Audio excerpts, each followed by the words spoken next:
Una vez más, es un gusto estar aquí con todos ustedes. Hoy, pues, digamos, si la misma contingencia nos mandó a casa, es importante asegurar que todos estemos bien, ¿no? Es importante que nosotros como personal también de la salud seamos responsables de este punto y pues bueno, hoy nos toca estar a todos desde nuestras casas.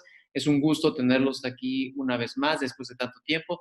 Quedan dos más de salud mental. Esta que vamos a hablar de adulto mayor y cómo favorecer la prevención y el cuidado. Y en la última vamos a hablar de depresión estacional y suicidio, porque pues, se nos viene el fin de año y sabemos que tanto para el adulto mayor como para todos los que todavía no somos adultos mayores, pero vamos en camino, es importante que sepamos cómo cuidarnos, ¿no? Cómo prevenir algunos de todos estos puntos. Hoy les quiero presentar, y es un gusto para mí que esté con nosotros el doctor Juan Francisco Flores Vázquez. El doctor Juan Francisco Flores Vázquez es médico especialista en psiquiatría, es especialista en envejecimiento, en deterioro cognitivo y demencias. Actualmente está terminando su doctorado en esta misma rama y nos va a hablar un poco sobre cómo prevenir y cómo cuidar la salud mental de nuestros adultos mayores, particularmente no solo en COVID, sino porque se acerca una época que usualmente ya era conflictiva para todos, ¿no? En la vida, ¿no? Y era que, pues bueno, lo muy bonito que significa terminar un año, pero las complicaciones emocionales, afectivas y conductuales que trae. Y para esto, pues bueno, el doctor Juan Francisco Flores Vázquez, que es un especialista en el tema, nos va a ayudar un poco. Pues sin más, agradezco mucho que estén aquí y los dejo con el doctor Flores Vázquez. Muchas gracias. Bueno, gracias a la presentación y por la invitación al doctor José Javier Mendoza.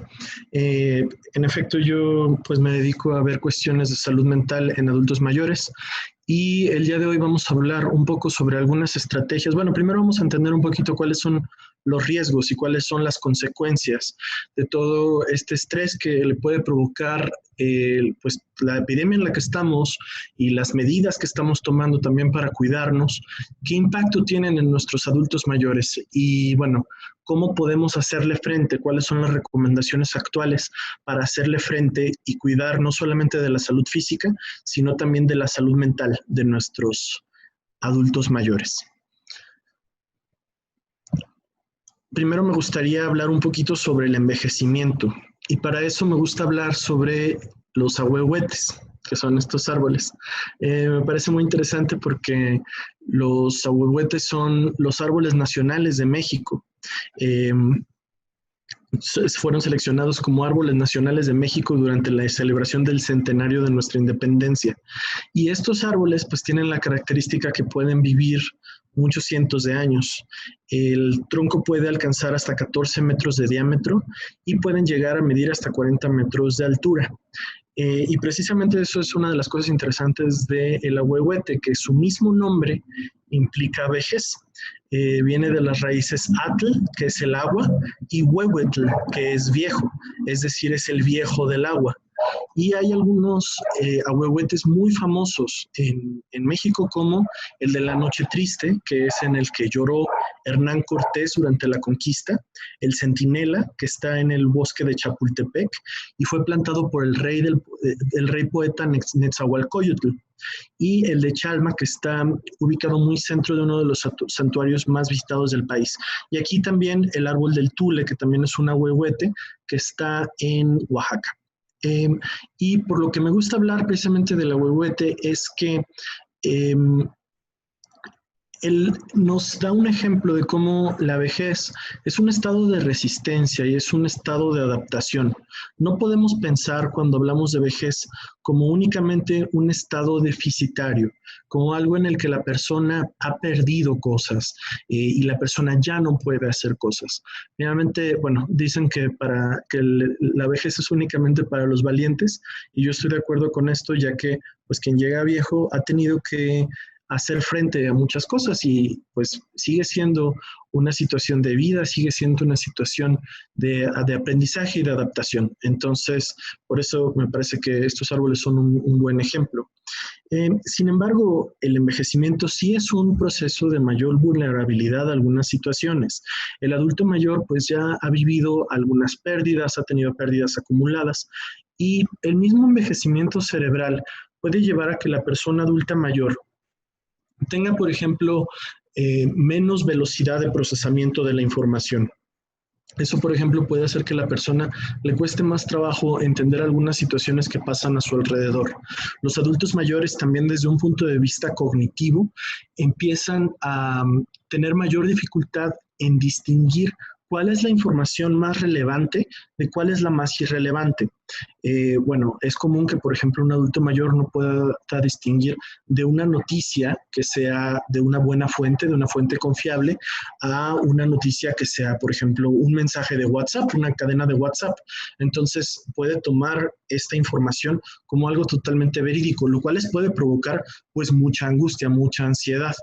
Otras cuestiones también que pueden pasar con el envejecimiento cerebral es que el cerebro, como todos los órganos de nuestro cuerpo, pueden ir acumulando algunos daños. Por ejemplo, puede haber pequeños infartos cerebrales que no tengan un significado clínico, es decir, que no se traduzcan en ningún síntoma. Sin embargo, se pueden ir acumulando en el cerebro y eso puede también aumentar el riesgo de que la persona presente cierto grado de deterioro cognitivo y sobre todo algunos trastornos psiquiátricos como depresión.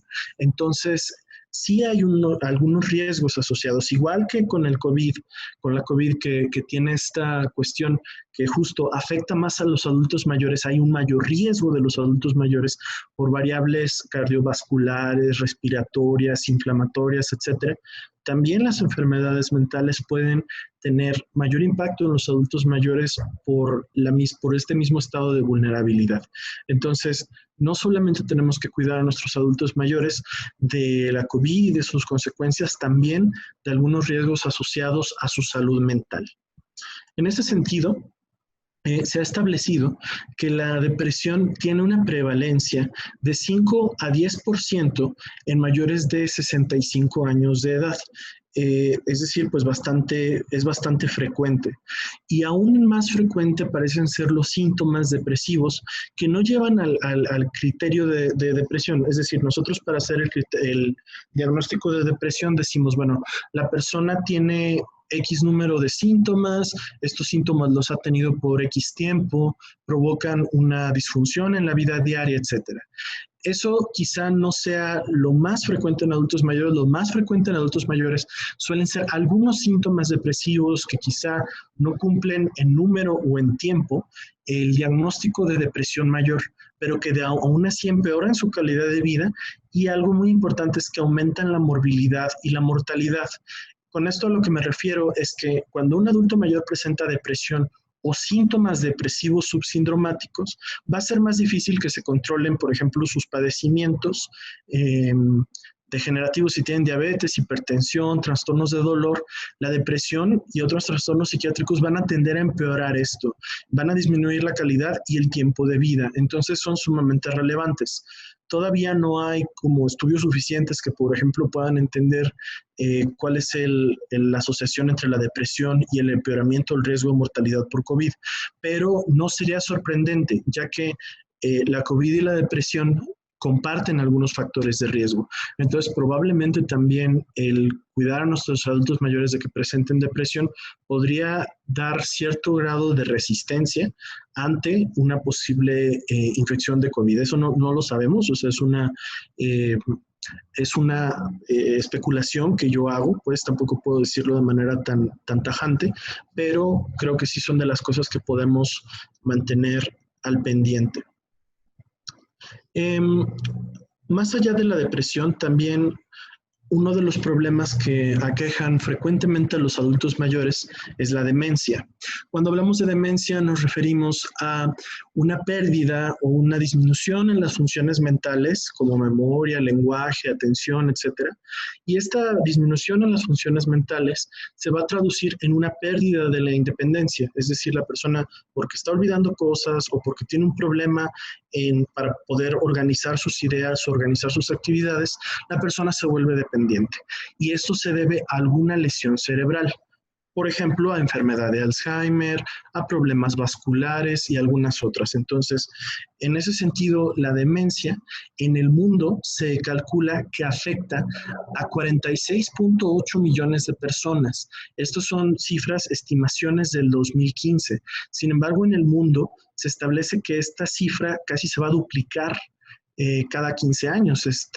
Prácticamente 75.7 millones para 2030 y 131 millones y medio para 2050. Estas son las estimaciones a nivel mundial.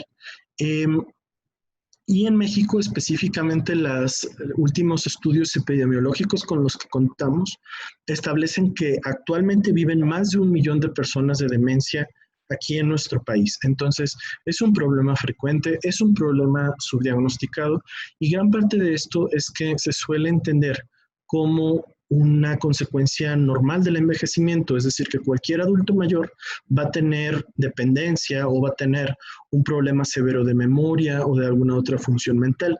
Y esto no es cierto. Sí hay algunos cambios en la función mental en los adultos mayores. Es cierto que a los adultos mayores les puede costar un poco más de trabajo realizar algunas funciones cognitivas complejas, pero por lo general lo logran hacer. Se pueden tardar más, pueden requerir un poco de apoyo, pero el adulto mayor cognitivamente sano es una persona independiente. Entonces, también en ese sentido, tenemos que entender a la demencia como una enfermedad que podría ser prevenible o tratable. Actualmente, pues, la ciencia no ha logrado identificar curas o medidas preventivas tan específicas para las demencias, por ejemplo, neurodegenerativas como la enfermedad de Alzheimer, pero son áreas de investigación pues muy, muy relevantes en la actualidad que siguen siendo muy vigentes. Ahora, bueno, pues la COVID-19, ya sabemos, esta enfermedad provocada por el coronavirus, actualmente, solamente como un pequeño recordatorio, prácticamente ya tenemos 70 millones de casos en el mundo, casi 70 millones de casos en el mundo, de los cuales 44.6 millones se han recuperado, pero tenemos también más de 1,5 millones de muertes a lo largo del mundo. En México específicamente se han confirmado 1.2 millones de casos. No sabemos realmente de estos casos, pues, si las cifras, o sea, si se sigue avanzando en el estudio epidemiológico aquí en México, probablemente sean mayores, ya que hay también una cuestión en la que se ha sobrepasado la capacidad de las pruebas en muchas partes del mundo, entonces tampoco es tan certero este número, pero bueno, sabemos que en todo caso es un gran problema y que este problema todavía está lejos de terminarse, ¿no? Que desafortunadamente la COVID sí, seguimos teniendo un gran número de contagios, seguimos teniendo un gran número de hospitalizaciones y de muertes, sobre todo en personas adultas mayores, no únicamente, tampoco los adultos jóvenes. Hay una completa inmunidad o nulo riesgo de complicaciones, entonces tenemos que mantener la guardia, tenemos que seguirnos cuidando. Pero ¿cómo nos cuidamos? De una manera que también podamos ayudar a nuestros adultos mayores a no desarrollar problemas psiquiátricos, a que no presenten mayor estrés. Hay este reporte interesante y reciente que nos habla sobre los retos principales en los adultos mayores ante la COVID-19, específicamente los retos que tienen que ver con la cuestión de salud mental. En ese sentido, bueno, sabemos que las medidas preventivas puede ser que disminuyan el riesgo que la persona se contagie de COVID, eso es seguro, pero también puede aumentar el riesgo de algunos otros factores que van a ser indeseables. En ese sentido, pues las cuarentenas, el aislamiento, la distancia social y física, la pérdida de actividades rutinarias y actividades comunitarias van a ser factores particularmente importantes ahorita, ¿no? Digo, ya llevamos varios meses con esto, ha sido una cuestión difícil, ha requerido mucha adaptación, pero en general cuando vemos pacientes, pues sin duda esta cuestión de ya no poder ir a la misa, ya no poder visitar a las hermanas o ya no poder realizar X o Y actividad ha sido muy pesado para nuestros adultos mayores. Otra cuestión también interesante de la que no hablamos tanto es de la desinformación. La desinformación nos afecta a todos. Recuerdo cuando estaba empezando toda esta cuestión de la epidemia, como uno estaba, bueno, por lo menos yo estaba revisando mi teléfono 4, 5, 6 veces al día. Cada que agarraba el teléfono, como que me daba por revisar si había alguna noticia referente al coronavirus, y eso mantenía un estado de estrés constante, una ansiedad constante. Esto quizá ahora no es tan frecuente, sin embargo, en adultos mayores específicamente, como ya lo comentábamos, pueden ser más susceptibles a rumores falsos, a información poco confiable, a teorías conspiracionales, como todas estas, de repente, ideas que pueden ir surgiendo y que luego se van perpetuando por medio de redes sociales, etcétera, o por medio de llamadas, y bueno, ya es que la hija de mi comadre dice que las vacunas nos van a poner chips, o me llegó una cadena de WhatsApp, o a mi hermana menor le llegó una cadena de WhatsApp que dice que cloruro de sodio, etcétera, etcétera. Todas estas cuestiones que no tienen un fundamento científico, pero que de alguna manera la desinformación en esta era, pues, de tanta información social, pues se expande como llamarada. Y también que a veces para los adultos mayores la información puede ser compleja o incomprensible. Con este bombardeo constante de información también puede ser bastante complicado. Entonces son retos también para esta población. También, bueno, hay algunos retos que tienen que ver con el bienestar mental. Por ejemplo, adultos mayores que tienen ya un diagnóstico psiquiátrico previo, como los trastornos de depresión o trastornos de ansiedad, hay un riesgo aumentado a que estos trastornos puedan exacerbarse o recaer.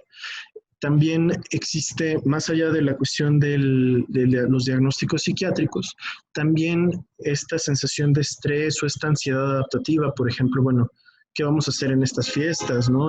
Ahorita las fiestas decembrinas pues ya están a la vuelta de la esquina, y muchas veces toda esta cuestión de, bueno, pero ¿a quién cómo nos vamos a ver, vamos a festejar o no vamos a hacer nada, etcétera? Todas estas cuestiones también pueden provocar más ansiedad en estas poblaciones.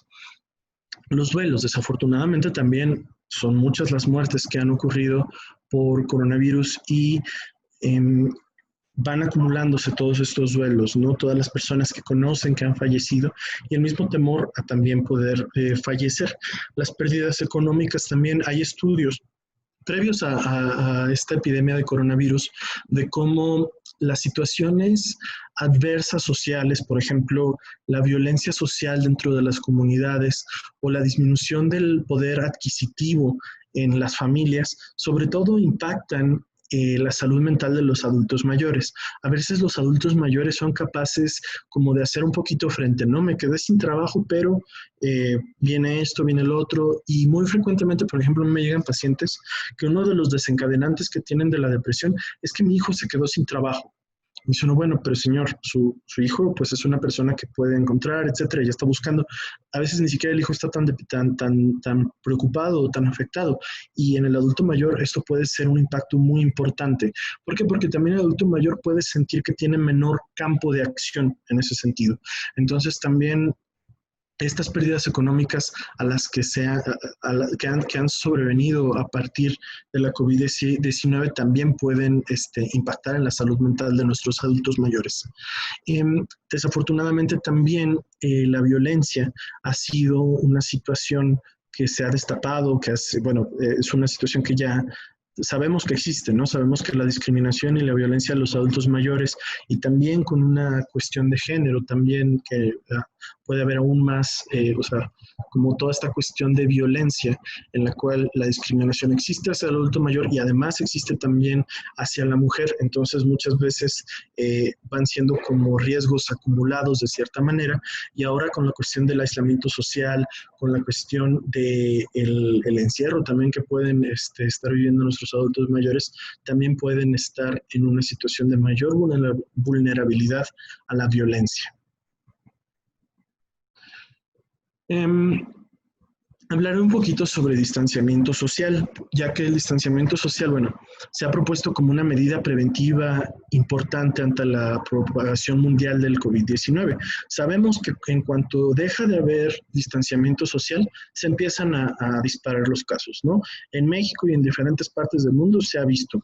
El momento que se relajan las medidas de distanciamiento social, los casos suben. Un par de semanas después, otra vez otro pico, ¿no?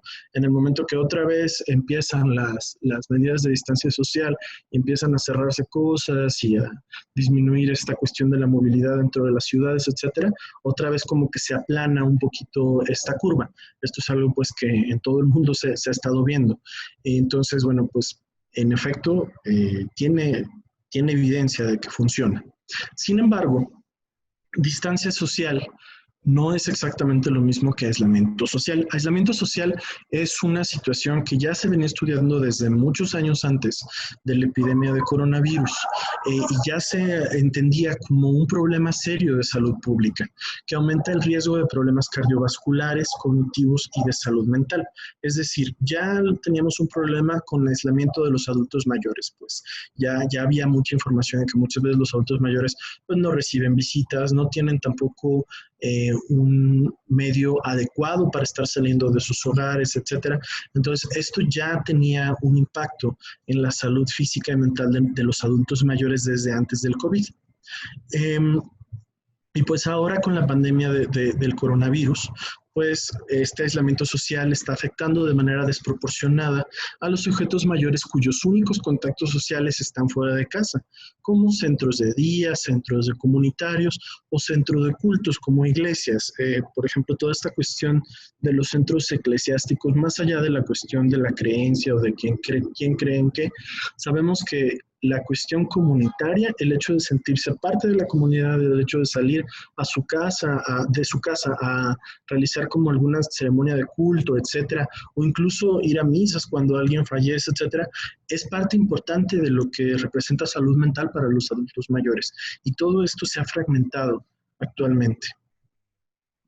Algunos factores que van a aumentar el aislamiento social es la falta de relaciones, las barreras psicológicas, por ejemplo, todas estas ideas del envejecimiento, de que el adulto mayor no necesita tanta atención, no necesita tanta presencia, los amigos no les interesan, etcétera. Vamos, si a un adulto mayor no le interesa tener contactos sociales, muy probablemente es un adulto mayor con depresión. No es esperable que a la persona dejen de interesarle las actividades sociales que antes le interesaban. Barreras físicas también importantes, adultos mayores que pueden tener problema de visión, problema de movilidad, que muchas veces pues no pueden tan fácilmente salir y acudir a un centro de día o a un centro cultural o ir a un teatro, etcétera. Muchas veces va a ser más complicado si los medios urbanos o del pueblo, pues en general, o sea, si los medios no son disponibles.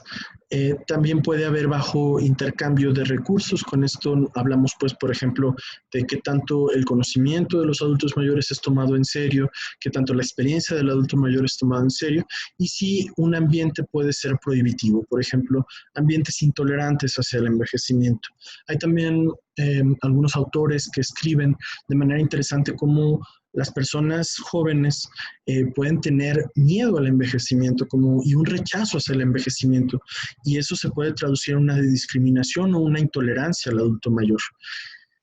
Y hay algunos otros factores que por el otro lado previenen el aislamiento social, como el número de contactos, un sentimiento de pertenencia. Por ejemplo, yo tengo un paciente que vive en un pueblo y que viene a la Ciudad de México porque acá viven muchos de sus hijos, entonces pasa mucho tiempo acá con sus hijos, pero siempre se quiere regresar a su pueblo porque es donde se siente que pertenece, donde siente que la gente lo saluda, que bueno, saben pues un poquito, bueno, es que ahí vive tal persona, ahí vivía yo cuando estaba niño, etcétera. Entonces esa sensación de yo pertenezco a este lugar o pertenezco a este grupo, hacen que este paciente que les platico no se sienta aislado. Quizá ni siquiera tiene tantas interacciones cuando está en su pueblo, a diferencia de cuando está aquí en la ciudad, pero él se siente parte. Las relaciones también pueden ser más o menos satisfactorias para los adultos mayores. No es lo mismo una relación en la cual el adulto mayor no siente confianza para platicar de sus cosas, no siente que podría ser apoyado si tiene algún problema, por ejemplo. Entonces, muchas veces una cuestión de calidad, y esa calidad pues es muy individual. Hay personas que no requieren tantas personas a su alrededor o contar con tantas personas para sentirse bien cuidadas. Pero bueno, obviamente estas relaciones tienen que ser de calidad. Y justo por aquí va un poco la cuestión de cómo podemos prevenir el aislamiento en los adultos mayores ahorita en tiempos de COVID. No es una situación solamente de cuántas veces los podemos visitar o cuántas veces los hemos visto en la pandemia, sino realmente cuál es la calidad que nosotros le estamos dando a esta relación cuando sí podemos estar ahí o cuando podemos comunicarnos con nuestros adultos mayores. Y bueno, en ese sentido, bueno, ¿cuál es el involucramiento y compromiso de las personas que están alrededor del adulto mayor? Y pues ya hemos hablado un poquito de esta calidad de la red. ¿Qué cosas pueden provocar aislamiento social en los adultos mayores? Hay algunos factores demográficos como la edad, el género. Los hombres tienden a sufrir más aislamiento social, la raza, la educación, los ingresos. Personas con menores ingresos y menores recursos educativos tienen un poco más de riesgo de aislamiento social, porque finalmente pues la red está más preocupada por cuestiones económicas o por cuestiones del día a día que quizá por la calidad de las relaciones. Algunos factores físicos, como por ejemplo el sobrepeso y la obesidad. Un adulto mayor con sobrepeso o obesidad está en mayor riesgo de aislamiento social. Comorbilidades, problemas de visión o audición, problemas de incontinencia, fatiga o la movilidad. Otros problemas psicológicos también pueden aumentar el aislamiento social, como la depresión, la disponibilidad de actividades y servicios sociales, la religiosidad, si la persona pertenece a alguna iglesia, algún culto, la calidad de vida, el estatus económico, si la persona se retiró, tiene todavía algún vínculo con el trabajo que desempeñaba, los cambios en el trabajo y en los roles familiares. También no es raro que el adulto mayor cambie un poco la dinámica, ¿no? Como, bueno, si era una persona que siempre estaba, por ejemplo, una mujer que era como la jefa de su familia y siempre daba las indicaciones de qué pasaba y qué no pasaba, etcétera, y en el envejecimiento ya no le hacen caso, ¿no? Entonces, esas son situaciones que van a impactar en que la persona tienda a aislarse más. Y algunos factores ambientales como vivir solo o vivir en lugares con peores índices de seguridad. El problema es que este aislamiento social se va a traducir en algunos otros problemas, como problemas físicos. Sabemos que aumenta la mortalidad, las caídas, las enfermedades cardiovasculares, el deterioro funcional y la desnutrición. Aumenta también el uso de servicios de salud. Por ejemplo, puede haber un mayor uso de servicios de emergencia, visitas domiciliarias, readmisiones hospitalarias o estancias más prolongadas, y algunos problemas de salud mental como depresión, demencia o trastornos cognitivos en general, menor satisfacción de vida y mayor riesgo de abuso. Todo esto se puede traducir en el aislamiento social. Obviamente, bueno, todos estos, regresando un poquito a los factores de riesgo, pues muchos de estos factores de riesgo no se pueden solucionar más que de manera preventiva, ¿no?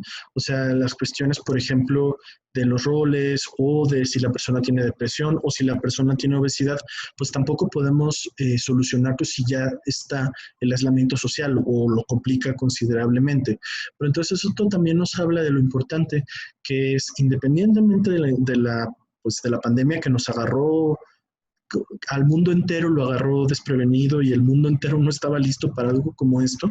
De todas maneras, esto nos debe de dejar un cierto grado de lección de qué tan importante es invertir, qué tan importante es planear, en que nuestros adultos mayores estén activos, estén socialmente involucrados, tengan actividad física, tengan estrategias de prevención en contra del sobrepeso, de problemas de visión y audición, etcétera. Entonces, también en ese sentido, la COVID nos da una lección muy fuerte de cómo tenemos que invertir y planear en cuanto a salud pública. Existen algunas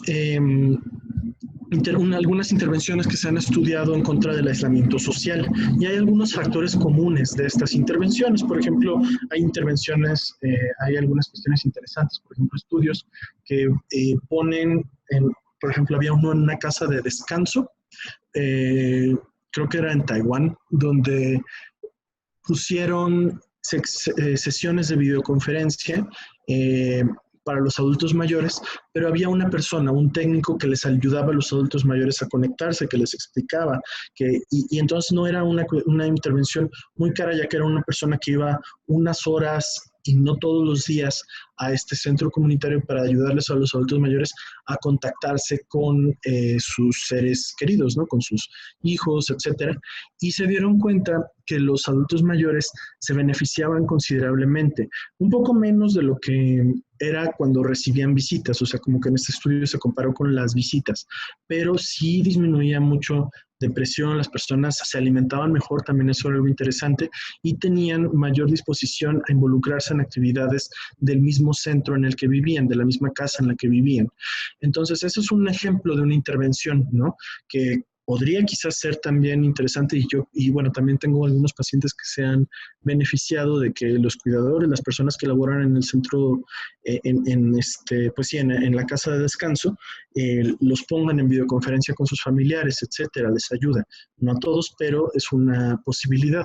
Pero algo interesante de todas estas intervenciones es, uno, hay un cierto grado de adaptabilidad. Tampoco nos podemos quedar con la idea, no, pero es que esto cómo se va a hacer en México, si en México no hay recurso para esto y el otro.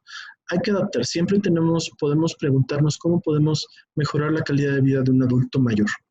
El involucramiento comunitario va a ser muy importante. El simple hecho de que la comunidad, más allá de la familia, encuentre maneras de ir manteniéndose presentes al adulto mayor va a ser importante. Y el involucramiento activo también va a ser muy importante. No únicamente esperar a que nos digan, bueno, vamos a realizar esta actividad para que las familias puedan estar en contacto. No, siempre preguntar, bueno, ¿cómo podemos hacer para mejorar esto?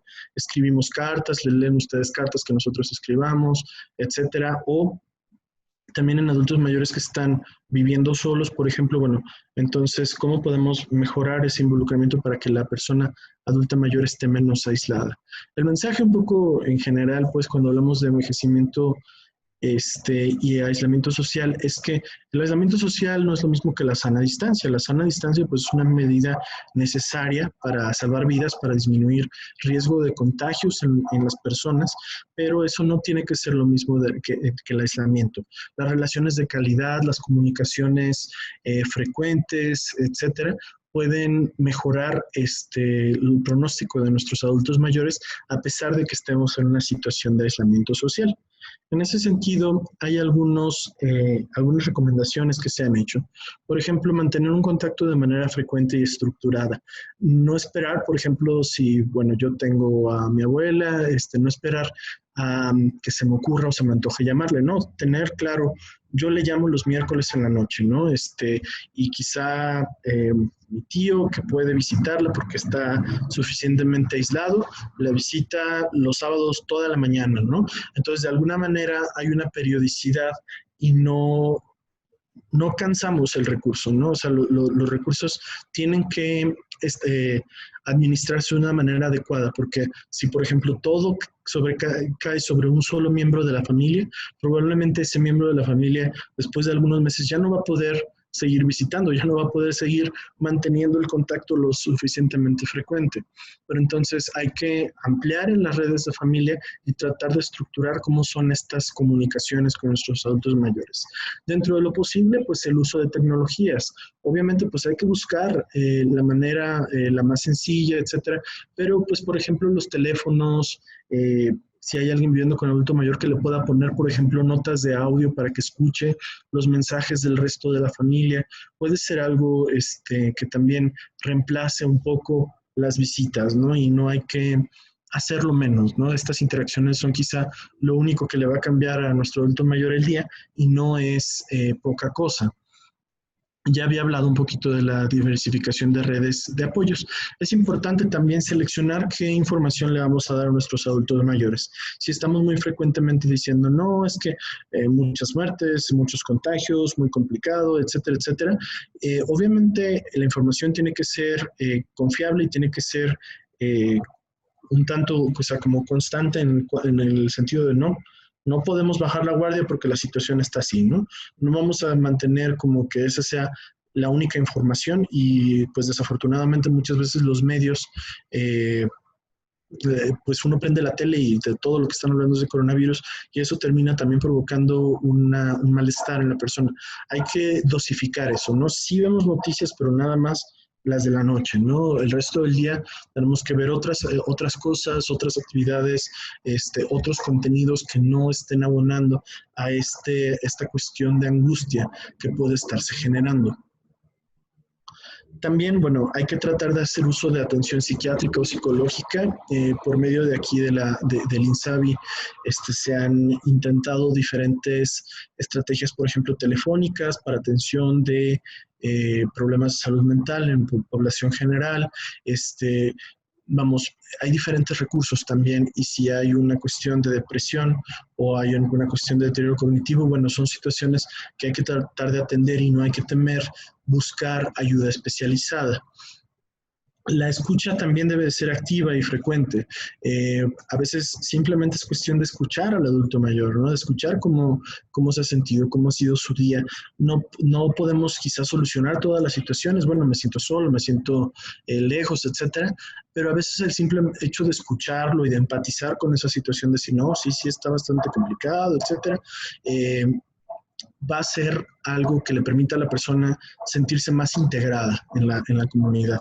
Y siempre hay que sospechar de violencia y realizar tamizajes. A veces hay que preguntar, bueno, como médicos un poquito en la consulta, quedarse un poco con el adulto mayor cuando uno está sospechando de cierta situación de violencia y poder preguntarlo como un poco más abiertamente. Es algo complicado, es algo pues finalmente pues doloroso incluso para uno como médico estarlo preguntando o estarlo sospechando, pero pues es una de las maneras en las que podemos detectarlo y tratarlo. A veces la violencia es una situación que también depende de que los cuidadores tienen alguna situación de depresión o alguna situación de alguna adversidad a nivel de que requieren alguna atención psicológica, ¿no? No siempre es una situación de hacer villano a uno o al otro, pero tratar también de cuidar la atención, la salud mental del grupo que está alrededor de nuestro adulto mayor.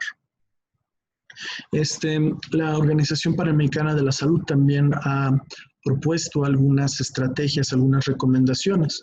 Por ejemplo, para los adultos mayores específicamente desde un punto de vista nutritivo, me gusta que dice coma bien, sano y sabroso. Hay que tratar también de encontrarle el gusto, ¿no? A esta cuestión de cocinar, probar diferentes cosas. Hay que limitar el jugo, las bebidas con cafeína, las gaseosas y beber más agua. En ese sentido, pues las bebidas con cafeína en los adultos mayores son una causa muy frecuente de trastornos del sueño. Hay que preguntarle al proveedor de servicios médicos cuánta agua debe de beber cada día. Bueno, esta cuestión de 8 vasos quizá es bastante, pero un adulto debe de tomar por lo menos 1 litro de agua al día. Con los adultos mayores luego esto es un poco complicado porque muchas veces los adultos mayores no quieren tomar agua simple. El agua simple les sabe desagradable, dado que también hay cambios en las papilas gustativas. Pero pues yo lo que hago frecuentemente con mis pacientes, con mis adultos mayores, es bueno, entonces algún endulzante o alguna cosa, un poco de fruta, pero nada que contenga mucho azúcar. Eso va a ser siempre un problema. También, por ejemplo, gelatinas light o cuestiones así que también le pueden permitir al adulto mayor tomar más líquidos. Y si tiene problemas para preparar comida, hay que preguntar sobre los programas sociales de la comunidad que pueden ayudar. También es importante que el adulto mayor se trate de mantener activo y para que se pueda fortalecer un sistema inmunológico. Hay que volverse o mantenerse activo y fuerte. Un poco de actividad física es mejor que nada, ¿no? Un poquito como esta situación, pero es que ¿para qué le voy a estar dando vueltas aquí al patio nomás? Bueno, es muy preferible estarle dando algunas vueltas al patio y estar haciendo algunos estiramientos que no hacer nada. Hay que tratar de no estar sentados por largos periodos, hay que tratar de levantarse y moverse durante todo el día y hacer las tareas del hogar cuenta. Hay que usar el propio peso corporal y los objetos de su alrededor para hacer ejercicios. Por ejemplo, un ejercicio muy útil en adultos mayores puede ser pararse de la mesa, ¿no? O sea, simplemente de estar sentado en la mesa, pararse y volverse a sentar, y pararse y volverse a sentar. Esas son cuestiones que podrían parecer muy demasiado sencillas, pero un gran número de caídas en adultos mayores se dan justo en ese momento. Entonces, si nosotros logramos fortalecer los músculos de la postura de los adultos mayores para pararse y sentarse, vamos a disminuir riesgo de caídas y es una manera también de disminuir la pérdida de músculo que pueden tener los adultos mayores. Bueno, si es posible, pues echar vistazo a entrenamientos en línea o conectarse virtualmente para hacer ejercicio con amigos y familiares. Eso, pues, por ejemplo, podría tener un efecto doble, ¿no? En el cual la persona, además de estar haciendo actividad física, se siente parte de y se siente activa en grupo. Y bueno, eso sería todo por mi parte con respecto a la prevención y los cuidados en salud mental para adultos mayores en el contexto de México contra COVID. Estoy abierto y con mucho gusto cualquier pregunta o comentario es bienvenido. Muchas gracias, doctor Juan Francisco. Les recordamos a nuestros participantes que esta es una sesión a micrófono abierto, por lo que si ustedes quieren hacerle alguna pregunta o algún comentario desde su plataforma, lo pueden hacer alzando la mano y nosotros les activaremos su micrófono. En el chat, mientras alguien se anima a levantar la mano, dice Yolanda González, felicidades por todo lo compartido, doctor, a lo que nos sumamos también dándole el agradecimiento. Muchas gracias, Yolanda, con todo gusto. Pues qué difícil es, ¿no? También para para los adultos mayores, da igual también la sociedad, pero como dice, ¿no? Hay que aplicarlo también a la sociedad mexicana. En otros países, por ejemplo, en los que la jubilación tiene otro, digamos, otro dinamismo económico en el que las personas disfrutaban a partir de los 65 años de ahora sí, de una vida plena, podían viajar, podían hacer lo que quisieran, porque ya tenían el nido de síndrome de vacío, ¿no? El síndrome de nido vacío, perdón. Entonces, en ese sentido, les pegó de otra manera que no en México, ¿no? Les pegó a coartar su libertad y a coartar esa libertad que no tuvieron de jóvenes porque tenían que criar a sus hijos o tenían que trabajar. En ese caso, en México, desgraciadamente o lamentablemente, nuestros adultos mayores todavía no los encontrábamos en los supermercados, no los encontramos también trabajando, ¿no? Después de su época de jubilación. Entonces, en ese sentido, ¿cómo, digamos, o de qué manera entre los pues, investigadores, entre los profesionales, entre la sociedad podemos arguir algún tipo de técnica o de estrategias, ¿no? para nuestros, ahora sí, para nuestros adultos mayores de México que se encuentran en esta situación, ¿no? Porque no nos hemos planteado pues qué ha pasado con esos adultos que estaban en las cajas, ¿no? Los bolseros en las cajas de los supermercados, que si bien ahora no los vemos y creemos que están en sus casas bien guardaditos, pero ellos necesitaban ese apoyo económico, ¿no? Entonces, lamentablemente, ¿qué está pasando con ellos? ¿Cómo la parte económica, la parte del aislamiento social se junta con lo económico? Y lamentablemente eso da consecuencia de la salud mental, ¿no? Entonces, ¿qué podríamos ver con esto? Sí, completamente de acuerdo. Creo que es una reflexión muy importante. En ese sentido, yo creo que justo desde las lecciones de la COVID, ¿no? Como no podemos depender de una situación de un balance tan delicado para la cuestión económica de nuestros adultos mayores.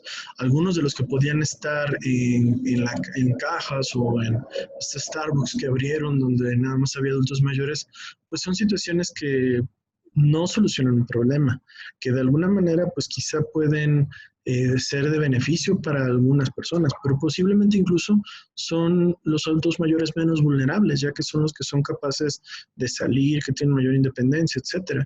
No van a reflejar tampoco la generalidad de los adultos mayores. Entonces, creo que como sociedad nos toca hacer un ejercicio importante de pensar cómo queremos envejecer, cómo queremos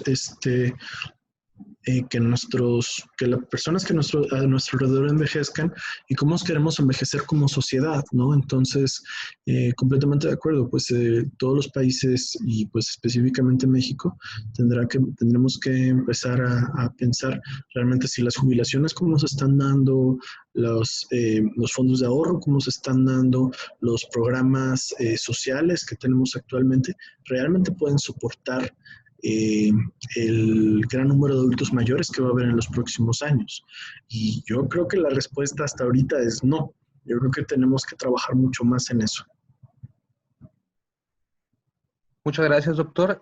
Aquí ya tenemos un comentario de Rubia Angélica Toledo. Dice, bueno, excelente presentación, pero también es enseñarles, como comenta usted, a cosas nuevas como la tecnología. Eso les ayuda mucho. Muchas gracias, doctor. Sí, de acuerdo. Sí, adelante, doctor. Sí, o sea, de acuerdo. Yo creo que también los usos de tecnología por lo general van a ser, pueden ser complicados para los adultos mayores. O sea, muchas veces, de hecho, cuando un adulto mayor empieza con un poquito de problema cognitivo, muchas veces lo que se identifica es que ya hay una tecnología que ya no pudieron utilizar. O sea, utilizaron los teléfonos hasta cierto punto que ya se volvieron complejos.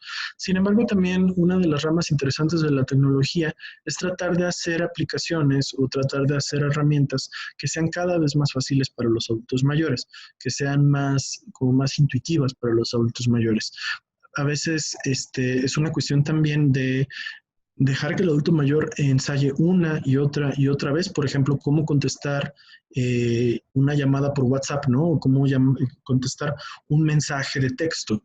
Y es una cuestión de anotar una vez más todos los pasos, aunque parezca intuitivo, decir, bueno, apretar el botón y el dibujo del botón que tienen que presionar en el teléfono. Luego, otro botón. Luego vas a ver una lista así, y eso hay que repetirlo X, Y, Z, pero eventualmente el adulto mayor puede empezar a integrar esa situación.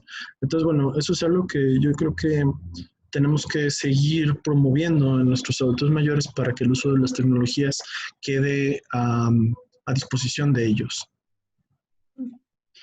Sí, estamos totalmente de acuerdo con usted, doctor. De hecho, ya sea por la pandemia o también por la era en la que vivimos de distancias y de aislamiento social, como bien dice, los adultos mayores se han cada vez más incorporado a la tecnología más que algunos jóvenes, y sobre todo algunos que han tenido que dar clase o han tenido que todavía no están jubilados, pero son grandes y han tenido que adaptarse a las clases en línea para poder terminar o están en sus últimos años y tienen que adaptarse, ¿no? Y algunos ya pues hasta le entran al WhatsApp y a otras aplicaciones que a uno nos da todavía miedo. En referencia a otros comentarios por ejemplo, aquí Carmen Velázquez dice, buenas tardes, doctor. Y la pregunta es así, ¿qué tanto impacta el consumo de azúcar en el adulto mayor para el progreso del Alzheimer? Dice que alguna vez leyó un artículo y quiere saber qué opina usted. Es una pregunta muy interesante. La evidencia actualmente apunta a que el Alzheimer, así como otros tipos de deterioros cognitivos en adultos mayores, tienen factores de riesgo que son similares a los cardiovasculares, a los mismos que a uno le pueden provocar, por ejemplo, un infarto. Es decir, tener obesidad, tener diabetes, hipertensión, inactividad física, tabaquismo. Y dentro de ellos, pues también, obviamente, pues el consumo de azúcares refinadas y de carbohidratos simples en exceso y en general el consumo excesivo de calorías pues provoca sobrepeso, y el sobrepeso se asocia a diabetes y a inactividad y a hipertensión, etcétera. Y todo eso va a ser como un ciclo. Pero este ciclo no lo podemos, o sea, no es una cuestión de solamente decir que esta persona de 70 años no tome coca, no. Que este niño de 10 años no tome refresco, ¿no?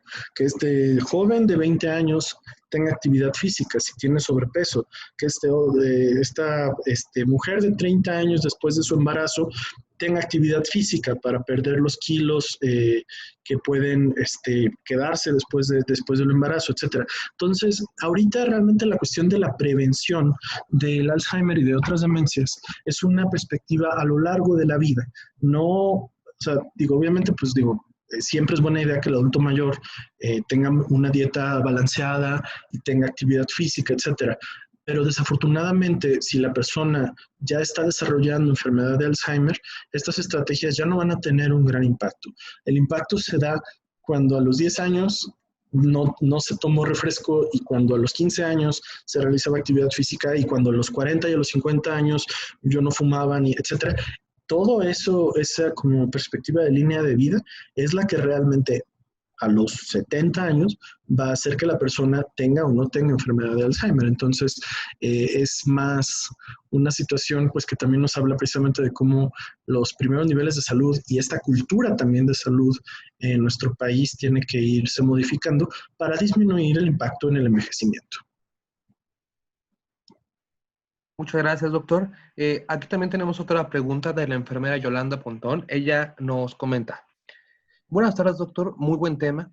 ¿Sería importante formar algunos grupos para poder apoyar en algunas actividades a los adultos mayores? Sí, claro, sin duda. Claro, todas las medidas sociales, todo el involucramiento social, por eso hablaba un poco de involucramiento social durante la presentación, van a ser de suma importancia para mejorar la calidad de vida de los adultos mayores. Entonces, en ese sentido, estoy viendo pues más que una pregunta de Yolanda Pontón, parece ser un comentario con el cual estoy completamente de acuerdo, ¿no? Cómo hacemos llegar alimentos de calidad, cómo podemos tener grupos de apoyo. A veces en algunas comunidades los grupos de apoyo realmente, por ejemplo, son los grupos de iglesia, etcétera. Pero bueno, creo que también a nivel más institucional sería bien importante establecer apoyos bien claros, no únicamente una cuestión de, bueno, damos dinero. Claro que eso tiene un beneficio, ¿no? Como esta cuestión de las becas para el adulto mayor, pero también, bueno, ¿cómo hacemos para que los adultos mayores puedan acceder a alimentos de calidad? ¿Cómo podemos hacer para que puedan acceder a actividades recreativas físicas o luz, electricidad, etcétera? O sea, esas cuestiones también creo que requieren un gran trabajo de una base, ¿no? De una estrategia como muy desde abajo, por decirlo de cierta manera. Sí, doctor. Y otra duda, otra pregunta de otro de los asistentes, de Yaltsil Martínez, dice: ¿cómo podemos convencer a los adultos mayores que lo mejor es no realizar reuniones masivas con hijos, nietos, en esta época tan señalada como es la Navidad? Gracias. Claro, es doloroso, es que es doloroso para un adulto mayor, y pues sí, obviamente estas son épocas simbólicas importantes, pero yo voltearía un poquito la pregunta: ¿cómo nos convencemos nosotros primero y cómo convencemos a los hijos de no ir, ¿no? O sea, como esta cuestión, si el adulto mayor quiere, pero todos los hijos dicen no podemos, vamos a posponerlo, en 2 meses celebramos, vamos a hacer llamadas, nada más o sea, con la persona que vive, si vamos a cocinar bien rico, pero pues no vamos a poder estar físicamente, pero vamos a escribirte, o sea, de alguna manera pues aplazarlo. Pero para eso creo que primero tienen que estar convencidos los hijos, deben de estar convencidos los otros familiares. Y eso es realmente yo creo que el reto. Yo creo que la cuestión es que la comunicación también ha sido complicada y ha sido tanto tiempo que también a veces no sabemos muy bien qué creer. Pero bueno, yo creo que hay una cuestión de ser un tanto firmes, empáticos también, o sea, entendemos que es una situación difícil, es una situación lamentable por la que estamos viviendo, pero pues sabemos perfectamente que si no cuidamos cierta cuestión de distancia social, muchos miembros de la familia se van a infectar, muchas familias pueden tener como casos repetidos, y pues ya es una situación que se vuelve una tragedia, ¿no? Entonces, tratar de aplazar, tratar de hacer alguna situación simbólica que sea de calidad, pero primero estar en claros y hacer un conjunto familiar que pues realmente entienda la gravedad de la situación y la necesidad en la que estamos. Claro, y bueno, yo creo que usó ahorita una palabra muy clave, doctor, que es la empatía, ¿no? Creo que es algo muy importante esto porque, bueno, sabemos también que nuestros adultos mayores pues sienten feo, ¿no? Se sienten como pues tristes, ¿no? De que no vamos a poder pasar estas fechas, ¿no? Si de por sí son fechas en las que ellos se sienten como más vulnerables, más solos, más tristes, ¿no? Ahora con oye, es que sabes que no voy a poder ir, ¿no? Porque pues te quiero cuidar, ¿no? Pues yo creo que sí es un tanto difícil para las dos partes, ¿no? Completamente, sí, sí, sí. Y es preferible entender esto como un esfuerzo en equipo que una prohibición. O sea, es algo que estamos haciendo juntos, nos estamos cuidando juntos. No estamos prohibiéndole a una persona hacer algo, no estamos haciendo algo porque no queremos, ¿no? No es una situación que a todos nos afecta, que a todos nos ha complicado las cosas, pero que sabemos que vale la pena cuidarnos, ¿no? Entonces creo que contextualizarlo como un trabajo conjunto, como un esfuerzo de equipo, creo que también tiene sentido. Sí, y en esa línea, doctor, también es un tema muy importante porque estaba usted hablando del aislamiento social, que es diferente a la sana distancia. Pero, por ejemplo, en el caso de aquí de México, en el que, digamos, los que tenían la residencia o la casa, digamos, más de propiedad eran los abuelos, las abuelas, ¿no? Los adultos mayores. De pronto con la pandemia, los hijos que se quedan sin trabajo, no pueden seguir pagando la renta, se vuelven con hijos y nietos a la casa familiar o a la casa extensa que se decía antiguamente, ¿no? Y de golpe todos están en convivencia, entonces es como esa contraparte de que está por un lado el aislamiento social y de pronto se rompe ese aislamiento social para convivir todos de una sola vez, todos en pequeños espacios, así como confinados, sin poder salir, y entonces ahí ya también tenemos no sé cómo lo ven ustedes de su profesión, esa convivencia no tan sana a veces entre abuelos y abuelas que nunca han convivido con nietos, que están en otras generaciones y que encima pues no pueden dejar de la casa, ¿no? Entonces venían los hijos y los nietos con unas expectativas de querer tener esa independencia, de golpe están conviviendo a fuerza, no sé qué. Ahí también hay un problema de salud mental, no solo de las personas, de los adultos mayores, sino de toda la convivencia intergeneracional que se da en esos casos, y no sé cuál sería como los consejos en esos casos que se dieron en muchas familias mexicanas. Sí, sí, es complicado, ¿no? Yo creo que son temas también de gran complejidad desde lo social y de gran complejidad incluso desde lo histórico, ¿no? Todas las opiniones tienen un lugar. Yo creo que a veces cuando tengo esta cuestión sobre todo desde un punto de vista clínico, porque no podría tener obviamente una respuesta general para cada caso, pero a veces cuando tengo un paciente adulto mayor y muchos problemas de comunicación con otros familiares o mala comunicación con la nuera, los nietos, etcétera, a veces decir, bueno, ¿por qué invalidar una opinión? ¿Por qué invalidar la opinión de los jóvenes? ¿O por qué invalidar la opinión de los viejos o de los que, etcétera, etcétera? Creo que la cuestión es que todas las opiniones caben.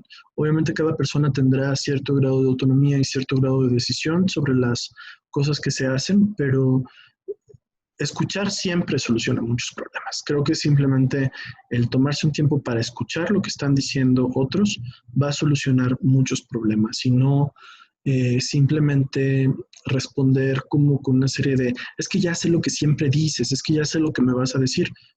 Bueno, está bien, ya sé, pero de todas maneras vamos a escucharnos y a ver qué pasa si nos escuchamos, ¿no? Sí, gracias, doctor. Tenemos una mano alzada de Luis Pérez. En este momento le vamos a habilitar su micrófono. Adelante, Luis. Buenas tardes. ¿Sí me escuchan? Perfectamente. Perfectamente, Luis. Adelante. Es una pregunta relacionada más bien con el conocimiento, que no es muy directamente con esto, pero pues ciertamente viene al caso. Tengo yo la curiosidad, siempre yo tengo 78 años ahorita, y siempre he tenido curiosidad por la cuestión científica. Nos han dicho que la vacuna que más pronto estuvo lista para aplicarse es la que se tiene que transportar a menos 70 o 80 grados bajo cero. Se ha dicho que se le pone hielo seco, entre comillas, pues, que no es seco, ¿verdad? Pero mi pregunta es esta, ya que ustedes sí tienen el conocimiento amplio y no lo han dicho en la televisión, yo tengo esa inquietud. ¿Cómo es posible que esté la vacuna protegida a 70 grados bajo cero o 70, 80 grados bajo cero y no esté congelada? ¿Cómo al extraer debería estar congelada y no podrían sacar el hielo? ¿Cómo es el proceso de que no se congele si está a menos 70 o 80 grados bajo cero la vacuna? Ok. Líquido, pues. Sí, Luis, gracias por la pregunta. No tengo el dato específico de esta vacuna, pero por lo que conozco de otros reactivos, por ejemplo, hay biomarcadores, trazadores, algunas otras cuestiones que tienen un periodo de vida muy cortito. La situación de la temperatura no es tanto cómo se administra, sino cuánto tiempo dura la vacuna viable y no está congelada, si no está en estas condiciones. Entonces, las vacunas se tienen que mantener en una red de frío, se llama, en la cual si yo tengo que mover una vacuna del punto A a punto B, por ejemplo, de ciudad X a pueblo X, tengo que asegurarme que la cadena de frío se mantenga para que en el momento que la vacuna se descongela o se saca de esto, va a durar un cierto tiempo, ¿no? Pero este tiempo tiene que ser controlado. Por ejemplo, puede ser que durante algunas horas esas vacunas ya no estén a esa temperatura. Entonces, alcancen la temperatura porque también, evidentemente, no se va a inyectar una vacuna a menos 70 grados, ¿no? Eso lastimaría el cuerpo. Pero se tiene que mantener a menos 70 grados durante los días o las semanas previas a la aplicación, porque después se descompone rápidamente. Ese es el problema, que es una situación más de cuándo se fabricó, cómo se transportó y cómo se almacena. Ya cuando está más cerca de la persona a la que se va a aplicar, ya la cuestión de temperatura ya cambia, ¿no? Entonces, no es una cuestión de que se le inyecte hielo a la persona o algo que esté extraordinariamente congelado, pero es una vacuna que quizá lleva 3 días, que ya no está en ese tipo de refrigeración específica y ya pierde esa cuestión de refrigeración. Pero si pasan más de 3 días, si pasan 2 semanas, entonces ya no sirve la vacuna. Entonces, justo la cuestión es que de aquí a que llegue, por ejemplo, si es una vacuna que se hace en Estados Unidos, de aquí a que llegue a México, de aquí a que México llegue a la comunidad en la que se tiene que dar, pueden pasar, ¿no? Entonces, durante todo ese tiempo tiene que mantenerse la cadena de frío y posteriormente ya seguir ciertas indicaciones para disminuir ese frío, ¿no? Para regresar a una temperatura más adecuada para la aplicación. No sé, arriba de 0 grados. Se supone que a 0 grados el líquido normal como ese se congela, ese hielo. Yo no pensaría que se pone hielo, porque sería imposible inyectar hielo, no se puede absorber. Claro. De manera que a veces, pues en la televisión, no sé, es lo que vemos, pues ya nosotros, las personas grandes, no explican cuánto se necesita antes de poner la vacuna, dejarla, vamos a decir, en términos coloquiales, los que vienen congelados del súper y se métanlo al microondas, el nivel de descongelación, no sé, 3 minutos o 5 minutos. Y esa es la inquietud que tenía yo, de cómo es posible que... Lo escucho un poquito corto, Luis, pero sí le entiendo, o sea, lo que le entiendo de su pregunta es, pues que finalmente no se da la información de cómo es de manera más práctica la situación de el transporte y la vacuna, ¿no? Pero no tengo tampoco el dato tan específico, no he revisado, o sea, lo que le platico es como un poco mi experiencia con otras vacunas, ¿no? Pero lo que sucede es que se transporta de manera congelada. De hecho, creo que tenemos personal de enfermería aquí que seguro tiene mucho más experiencia que yo en estas situaciones, porque son quienes se saben las cadenas de frío perfectamente. Pero por lo general, incluso el descongelar la vacuna se requieren equipos especiales, ¿no? O sea, para que sea con cierta, o sea, todo es muy controlado en ese sentido. Entonces no es simplemente decir, pues lo ponemos al sol 2 días para ver si ya se descongela. Hay una cuestión como muy cuidadosa de cuánto tiempo puede estar descongelada, durante cuánto tiempo se puede aplicar, etcétera, ¿no? Entonces, son situaciones cuidadas, ¿no? Pero creo que a lo que se refieren con los menos 70 grados tiene que ver con la distribución y el transporte en largas distancias, no a la aplicación. Muchas gracias, doctor. A sus órdenes. Muchas gracias, doctor Juan Flores. Sin duda una ponencia muy interesante en la... bueno, creo que aquí ya tenemos otra mano alzada. Vamos a activarle el micrófono. Adelante, por favor. Buenas tardes. Buenas tardes, doctor. Muchas gracias. Su ponencia me ayudó mucho. Soy enfermera de un asilo y nos quedamos muy presos nomás a telefonar para a família, pero sei que agora podemos muito mais allá, com WhatsApp ou gravar um vídeo, coisas assim. Então, lhe agradeço muitíssimo. E também sobre os exercícios, hago muitos exercícios, pero nunca havia me atentado para ser exercício de sentar em uma silla, assim como você falou, sentar e se levantar cerca de la mesa. Y muchísimas gracias. A sus órdenes. Sí, hay diferentes, o sea, hay diferentes ejercicios también, es algo que se puede, bueno, es tema que sobre todo las personas que se dedican a fisioterapia saben más que esto. Yo, bueno, he visto algunos de los ejercicios que ponen, pero sobre todo hay que depender del propio peso del cuerpo, ¿no? Como estas cuestiones de levantar y bajar los brazos X veces, ¿no? Levantar y bajar las piernas sentado varias veces, levantarse y sentarse de la silla, levantarse y sentarse en la cama, o sea, situaciones de esa naturaleza, obviamente bajo ayuda, bajo vigilancia, pero que de alguna manera emulan, se parecen a actividades de la vida diaria que pueden ayudar a que la persona mantenga su fuerza y su equilibrio.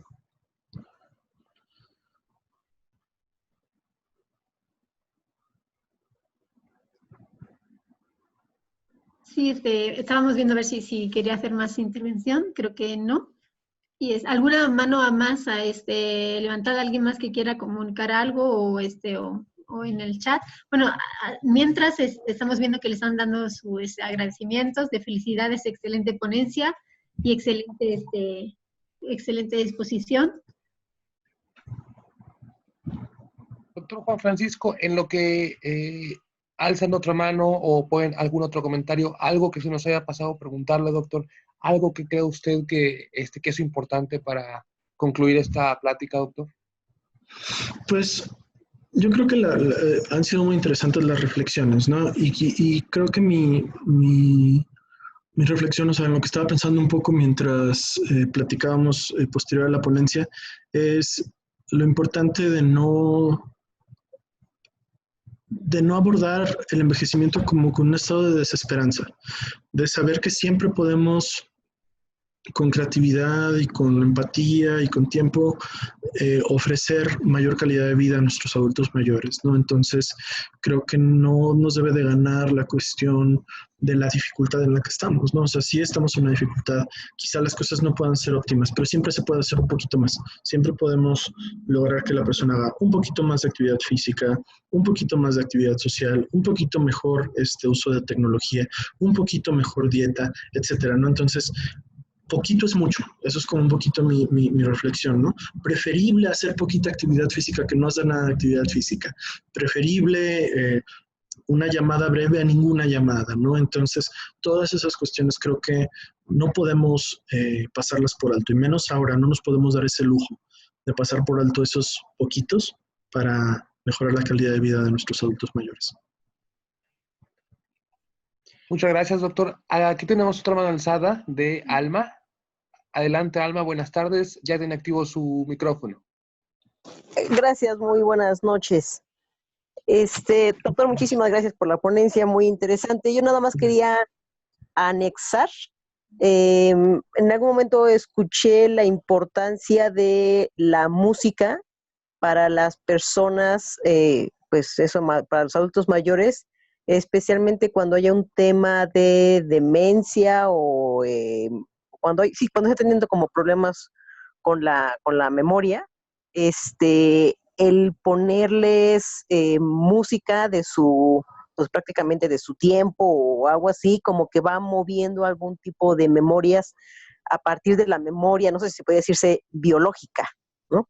Entonces digo, no sé si sí es cierto que lo que escuché, pero eso fue lo que entendí y quisiera ver si usted nos podría hacer favor de aclarar. Sí, gracias por la pregunta.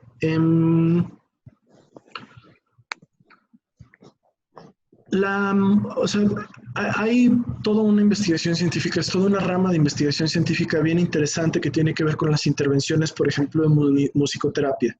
Hay, por ejemplo, algunas investigaciones que dicen que las personas que viven en casas de descanso y los llevan mensualmente a escuchar música en vivo, tienen menor apatía y menores problemas conductuales que las personas que no las llevan a escuchar música. Yo he tenido casos, por ejemplo, también adultos mayores que con algún problema de deterioro cognitivo ya severo, con una demencia, en el cual la persona, por ejemplo, no se quiere bañar, pero le ponen música, la ponen a cantar, etcétera, y como que se le olvida la cuestión de la bañada y mucho más armónico. No para todos funciona, sin embargo, o sea, sí, la música tiene la gran ventaja de que puede estimular áreas no solamente de asociación como de áreas cerebrales, no solamente de la memoria, por ejemplo, de cómo se llama tal cosa o qué fue lo que desayuné, sino áreas más emocionales, ¿no? Que tienen pues que ver con otras áreas cerebrales. Entonces, esas áreas también a veces pueden llegar a funcionar como puentes. Entonces, en efecto, a veces las personas pueden recordar cosas que no recordaban cuando está la cuestión musical. Cuando es un problema pues ya neurodegenerativo, van a funcionar un tiempo. Yo en ese sentido, lo que por lo general le recomiendo a mis pacientes o a los cuidadores de mis pacientes sí, hay que intentarlo. Quizá le pongan música y ni la pelen, ¿no? O le pongan X tipo de música y Y tipo de música y ni siquiera les haga caso. Pero quizás sí. Entonces, pues son intervenciones que pueden ser sencillas relativamente, entonces vale la pena intentarlo. Y sí hay evidencia científica incluso de que las intervenciones musicales, el exponer a los adultos mayores a música, puede mejorar algunas cuestiones de estado de ánimo y de función mental, al menos de manera provisional. Muy bien, muchas gracias, doctor. Nada más le vamos, si están todos silenciados, si alguien más que quiera comunicar mientras vamos a hacer la despedida. Creo que ya no hay más mensajes en el chat, nada más que los agradecimientos que les hemos transmitido y que ya pongo la cámara para despedirme.